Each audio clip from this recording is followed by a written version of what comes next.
Hello great മീഡിയസിലേക്ക് സ്വാഗതം. കളങ്കാവലിൻ്റെ GCC റിപ്പോർട്ടുകൾ പുറത്തു വരികയാണ്. ആദ്യ ദിനം പകുതിയെത്തുമ്പോൾ അതിഗംഭീരമായിട്ടുള്ള ഒരു കളക്ഷനും അഭിപ്രായവുമാണ് GCC രാജ്യങ്ങളിൽ നിന്ന് നിൽക്കുന്നത്.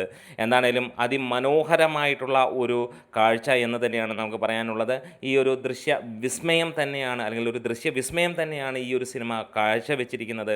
ഇവിടെ മലയാളിക്ക് മാത്രമല്ല, ലോകമെമ്പാടും ഹെവി എക്സ്ട്രാ ഓർഡിനറി പോസിറ്റീവ് തൂക്കി സിനിമ നിൽക്കുകയാണ്. ചാനൽ സബ്സ്ക്രൈബ് ചെയ്യുന്ന കാര്യം പരിഗണിക്കണമെന്ന് ഓർമ്മിപ്പിക്കുന്നു.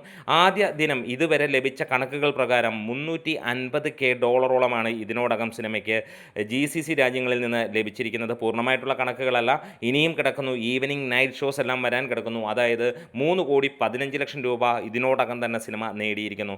അതായത് ആദ്യ ദിനം GCCയിൽ നിന്ന് കിട്ടുന്ന കളക്ഷൻ കേരള കളക്ഷൻ്റെ മുകളിലായിരിക്കുമെന്നുള്ളതാണ്. ഒരു ഡബിൾ ഡിജിറ്റ് ഫിഗർ ഇവിടെ ഉറപ്പിച്ചിരിക്കുന്നു. ആദ്യ ദിനം നമ്മൾ ഒരു 5 കോടി തികച്ച് കിട്ടുമോ എന്ന് സംശയിച്ചിരുന്ന സ്ഥലത്ത് ഒരു പക്ഷേ 10-നും 20 കോടിക്കും ഇടയിലോ അല്ലെങ്കിൽ 20 കോടിക്കും മുകളിലോ എത്താനുള്ള ചാൻസുകൾ കാണുന്നു. മണിക്കൂറിൽ 15,000-ന് മുകളിലുള്ള ടിക്കറ്റുകളാണ് നമുക്കിപ്പോൾ ബുക്ക് മൈ ഷോയിൽ വിറ്റ് പോകുന്നതായി കാണാനുള്ളത്.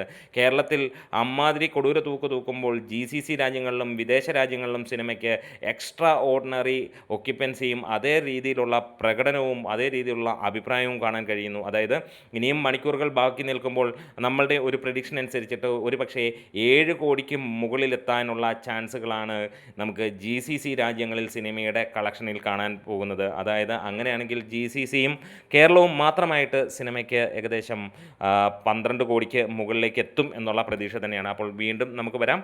GCCയിലെ ഫുൾ വിവരങ്ങളും കേരള കളക്ഷനും കാര്യങ്ങളുമൊക്കെ നമ്മുടെ വീഡിയോ സിസ്റ്റമായി സപ്പോർട്ട് ചെയ്ത് തരണം ഗ്രേറ്റ് മീഡിയാസ്.